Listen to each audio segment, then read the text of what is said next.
century. It is the year 936. We will have a look at the map where the most important areas will be the complete fall of the Abbasids, Byzantium being stronger, Hungary forming, and King Otto of Germany trying to form the Holy Roman Empire again. We will start in the northwest to be exact. The island of Iceland is still fully Germanic pagan, and it is actually a kingdom. You will see that the Scandinavian countries are a bit more, how should I say it, centralized. You have the kingdom of Noreger, you have Nordland, Finnmark, you still have Kola, Sapmi, and the Finnish tribes. What is interesting is that Svipjot and Denmark are still a stronghold of the Germanic faith. And when you look at religion, you will see that they still are Germanic. The only thing is that the king of Noreger has become Catholic Christian. The people themselves are still German pagan. And Denmark is now a full country, although not Catholic. You will see that Svipjot is still held by King Ring, who is, I think, a great grandson of King Bjorn Ironside. So we have a son, then we have a grandson.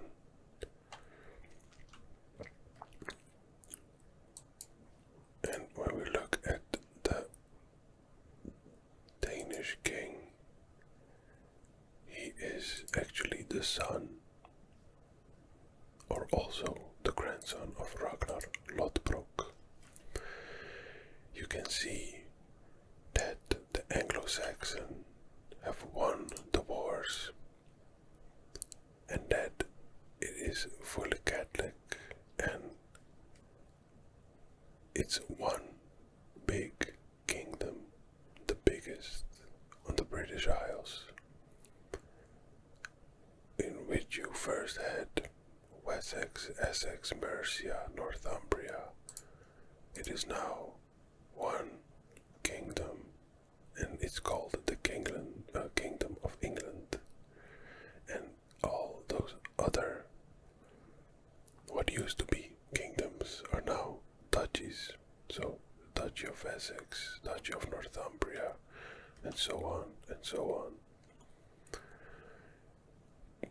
You can see that Powys, which held the majority of Wales, is now one county with a king of Powys, and the larger part of Wales is now controlled by King Hywel the Good of the Hobart.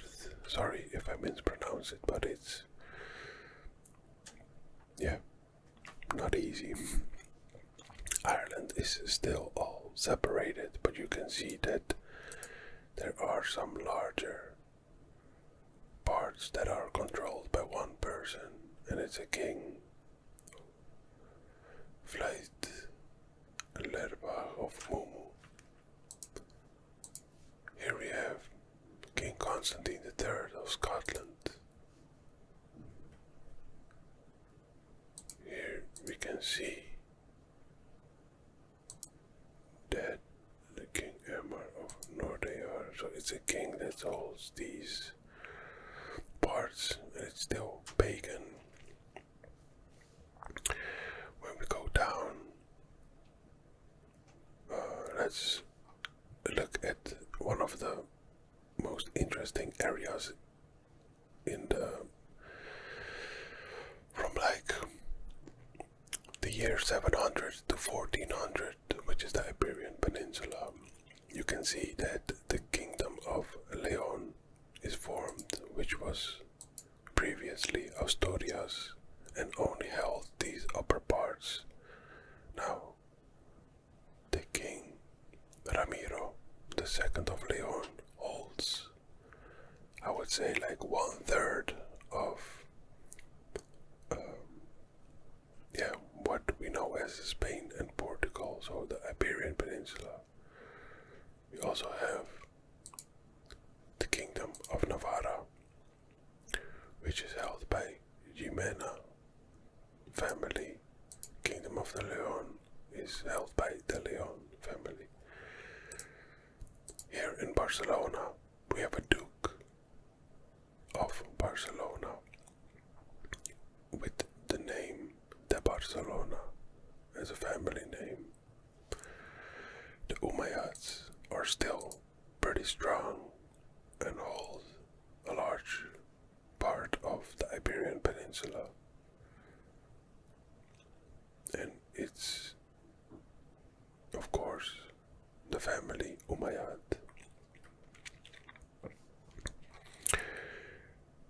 Here we have West Francia, which looks more and more as current day France, except for it holds some parts of Belgium. And this is another part. I wonder if it's still Carling. It is. King Louis IV of West Francia. And then we have, let me see, the kingdom of Arles, and this is not Carling, so you see how fast it went. When we had Carling, let me see the dynasties. This used to be all Carling, and now only France is Carling. So we have the kingdom of Arles, and I believe that this didn't last for too long because it is a pretty unknown kingdom. Here we have the duchy, yes, the duchy of Gascogne, ruled by Anno IV, which would eventually become part of France. Same goes for Brittany, which is now a pretty decent size and ruled by King Alan of Brittany. Are these still pagan? I guess they are, looking at the symbol. Yes, King Alan of Narberg is Germanic pagan. They held up for pretty long, being surrounded by Catholics. Here we have a famous kingdom, at least the name. Well, it's not a kingdom here, it was, but Duke Giselbert of Upper Lorraine.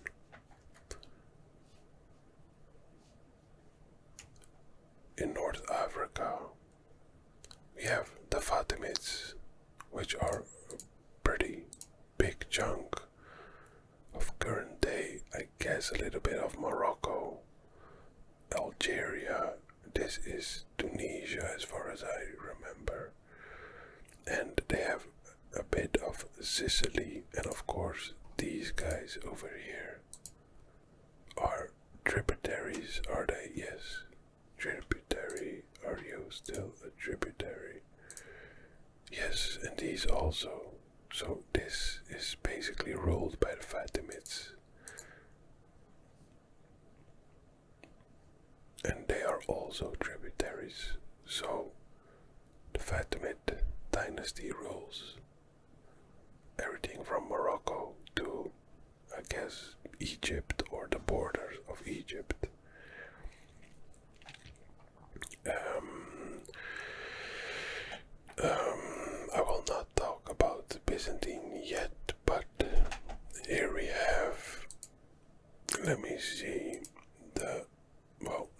Italy rules it, but this guy is a duke that is a tributary state to Italy. The papacy has got more land than it had in the last 100 years. We can see that the island of Sardinia is all separated with counts. Then we got the Kingdom of Italy, ruled by King Huguenus of Italy. Venice is over here, with the Doge, Serene Doge, Pietro IV of Venice. They don't have a lot of lands which will change in the next couple of 100 years. We have Croatia that has, well, they did exist, but they got more lands now. They have like, I think, 3 extra counties from which used to be Slavonia. Here we have Imotsky and Duke Michael of whom Serbia also still holds land.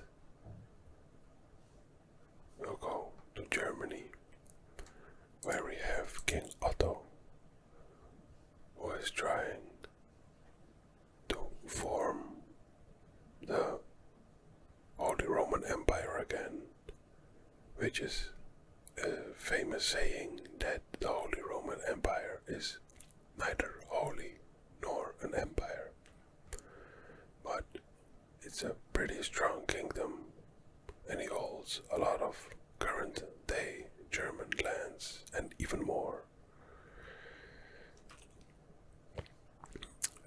Then we have Pomerania that is separated. So we got Pomerania and Pomerania. We have Bohemia, which is now fully Catholic Christian.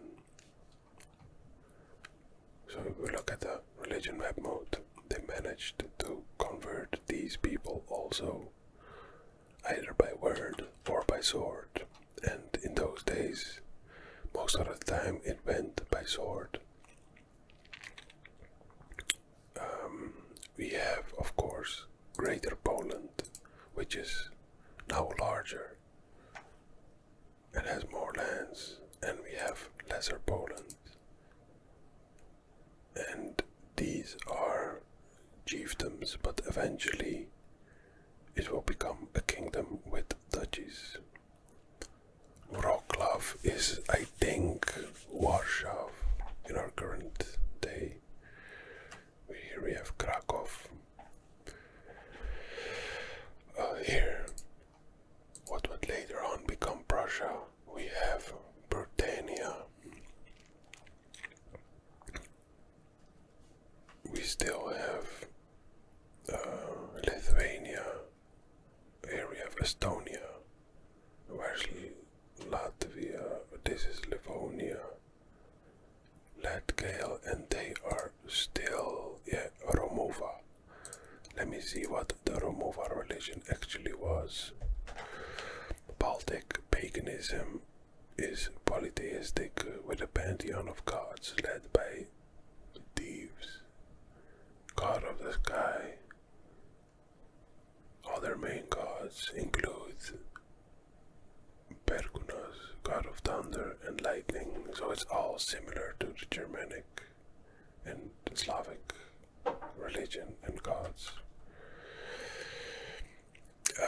What we have here is fascinating and actually a bit beautiful.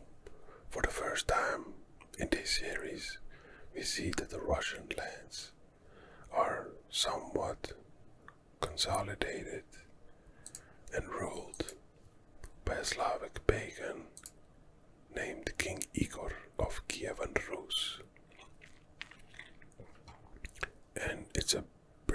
large chunk of land. Here is the Ryazan, which is a popular or famous name in Europa Universalis. We have Tver.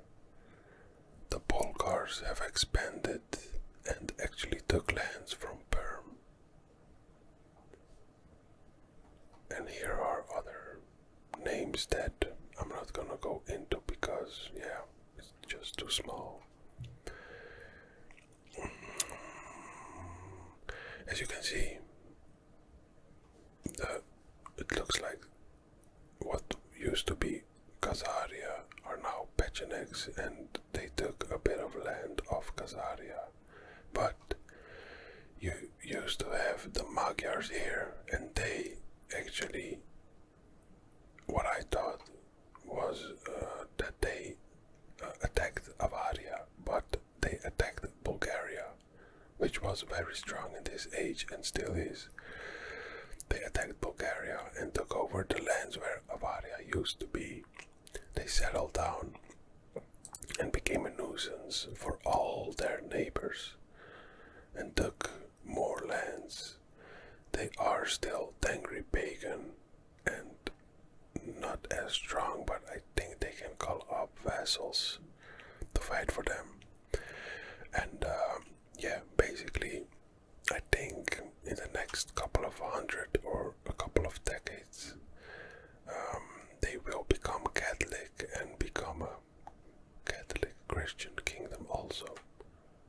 And they are still Tengri, as you can see. Here we have, what is this? Severin. Okay, it's a count. So I imagine they wouldn't survive for too long. We got Bulgaria, which is still decently sized and pretty strong. Tsar Petar of Bulgaria. Okay, so it's actually an empire. Yes, Empire of Bulgaria. I thought it was a kingdom, but it's an empire, which is pretty crazy. You have to meet certain criteria to be able to become an empire, actually. Speaking of empires, here we got the Byzantine Empire, which is and keeps getting stronger and stronger from their almost downfall. They hold almost all of Greece, where a couple of hundred years ago there were some cities or counties that were separate from the Byzantine Empire. It is ruled by Basileus Romanos of the Byzantine Empire, and they actually took a somewhat larger part of the Italian boat back, and they still have lands over here in what is modern day Croatia. They hold this bit over here, and is this also Byzantium? It is Byzantium, which is pretty crazy because there's no clear path to the rest of the empire without going through the Muslim lands. We got Armenia, which is a bit smaller than in our previous video, King Abbas of Armenia. Georgia looks like it has expanded a bit. King David II of Georgia. Here we still have Khazaria, which was actually, yes, still is Jewish, Israelite. That is okay. So it is a smaller portion because it used to be all these lands, but now you can see that sort of Tengri religion came back a little bit, and the Jewish religion is going. What is this? Manichaean. Okay, this is Zoroastrian heresy. What is also funny is that Sunni Islam came all the way up here So you have Sunni Islam, then a large part of Jewish religion, Tengri, and then Sunni again. And as you can see, the Slavic religion, which used to be all of this over here, all the way down to here, is slowly fading away, and Catholic and Orthodox religion is taking over. We have Oghuz, Romania. We have Kyrgyz, which because Kyrgyz reminds me of Kyrgyzstan, and Kyrgyzstan is somewhere down here as far as I remember. We have Liao, Baikal, Gojo, Karakanit, Hwamna, Minyak, Sumparu, Guge, Utsang. So this used to be Tibet. In India, we can see that it actually fell apart a bit because these are all separate. Here we have more lands. Only Rashtrakuta seems to be able to hold their borders. And Pratyahara used to also be a larger part, which is not the case anymore. We have the Samanid, and I have never heard of the Samanids. They are Sunni Muslim. Shah Nasser II of the Samanid Shahdom. Okay. Safarid, Boyid, Jibal, Ziarid.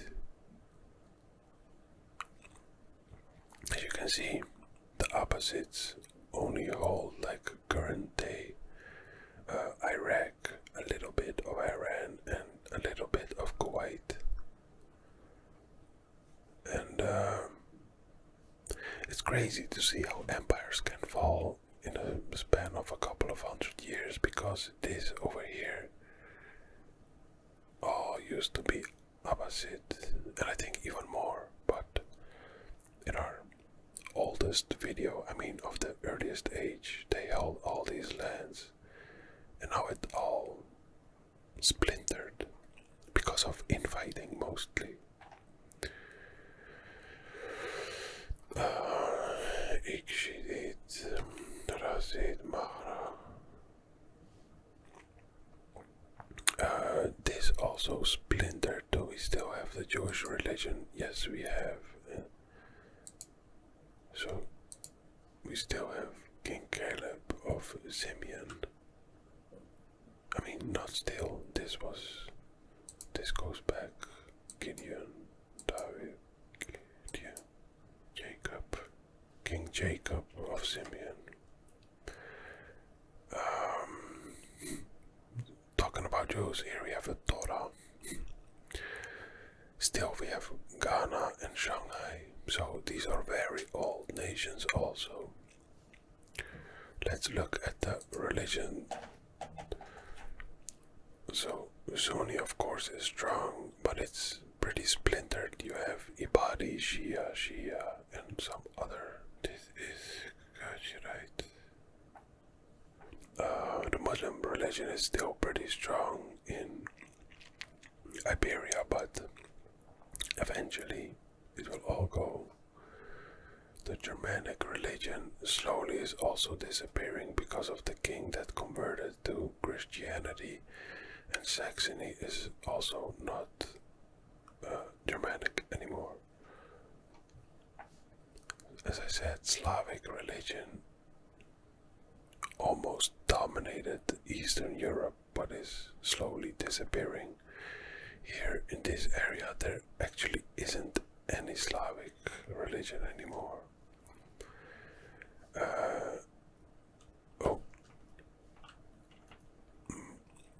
Miaphysite or Miaphysite is still pretty large in Egypt, and still is. over here in what is current day Turkey, Iraq, and Armenia, stuff like that. We have a little bit of Nestorian, Tengri Buddhist. We still have the religion of Bon, which is, as far as I know, a pretty, or was a pretty crazy religion. I'm sorry if I offend someone by saying that, but it was literally burning people and stuff. Let me see. Bon is the ancient, indigenous, pre-Buddhist religion of Tibet. It is shamanistic and animistic in nature with multiple deities. After the introduction of Buddhism to Tibet, Bon adopted many of its elements. There's a high god of Sakpo, Buntri. Okay. Evil god names the evil ones. Okay, so scripture. Rulers cannot demand conversion. Well, that is a good thing in my books. Religion allows women to own temple holdings. Okay. Well, maybe I was wrong. Born countries are to convert. Born men can take up to 3 concubines. Born woman can take up to 3 consorts. Not paying a very low supply limit. Can be reformed. There is and can exist no religious head. Well, some things are. Rulers cannot declare holy wars. Oh my god. Is this early democracy? No, just kidding. Well, actually, it sounds more humanistic than some other religions in these periods. Jain is still a large religion, and Buddhist, of course. Oh, this looks interesting. What is this? Okay. What? Nestorian Christian. Nice. Emir Suleiman of the Yarawi Emirate. Okay, it's crazy because Emir Suleiman sounds Islamic, and his wife,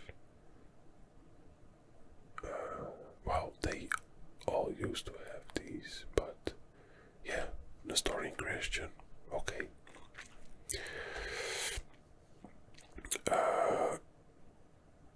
Governments. This doesn't change much, except that feudalism is spreading a lot more, because this used to be nomadic or tribal. As you can see, Hungary is still tribal, which will change in the next couple of 100 years. Okay, tribal came all the way to here. This used to be all Ikta also. But we have that, epidemics, defensive pacts. We are on governments. Well, I'm not gonna look at trade zones because they always stay the same. We have dynasties, which is more splintered, because this used to be all opposite, but now you have all other names. And yeah. Dynasty of Wessex, is this right? Yes, it is of Wessex. Okay. But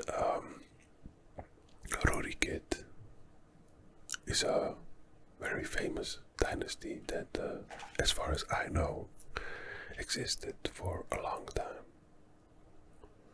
And of course, Arpad is popular.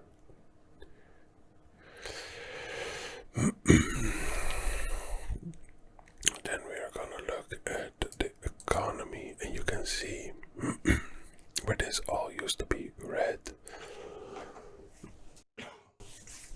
Excuse me. Where this all used to be red, it's now starting to become more green, and Europe is starting to become more wealthy, of course. While the Arab world is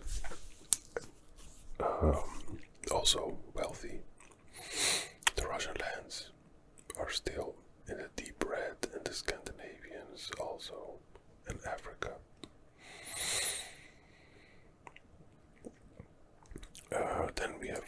cultures which didn't change a lot actually. Uyghur, here we have Mongol, still Bulgar, Greek, and the Greek culture actually spread all the way to here. Or wait, no, sorry, that's Armenian, almost the same color, so. And these guys, Greek, Byzantine, but they are, yes. Okay, and yeah, here we have. Okay, look, this used to be, I think, something in the sense of Suomi or something like that, and it sounded Scandinavian, but now you can see that it's Portuguese culture, which is pretty crazy. Here we have French, German, Italian, Polish, and for the first time, Russian.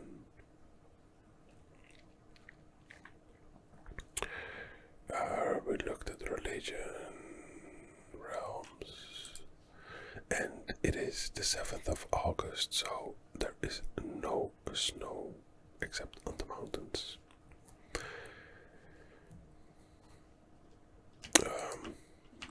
Yeah, that's basically it. Nothing more to say, except for that this was also, well, not the most popular